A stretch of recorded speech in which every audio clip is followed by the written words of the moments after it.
Hey guys! Welcome to another edition of Los Cerritos Food Network. Gusto ko lang i-share sa inyo yung pulburon na pasalubong sa amin from Manila. Natuwa lang ako sa pulburon na to kasi napakaganda ng packaging. It is made by Goldilocks. Ito yung isang box.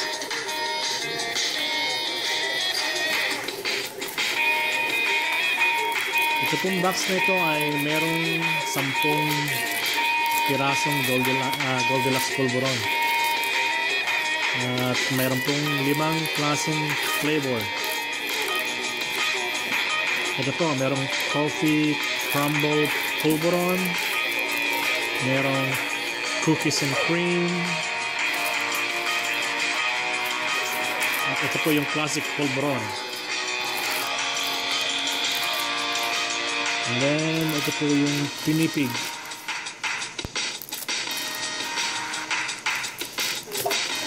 Cashew. And there you go.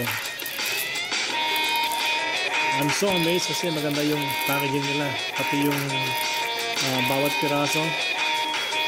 Ang ganda ng quality ng pagkakabalot. And then yung mismong pulburon is so firm, hindi po siya nadudurog. Look at that.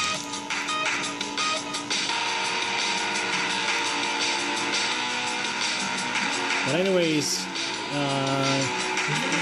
nilagay ko lang po ito sa YouTube channel ko para ma-share sa inyo. Naaliw lang ako sa pulburon na ito. And I'm not sure kung saan ito nabili sa Pilipinas, pero I'm sure na available ko sa mga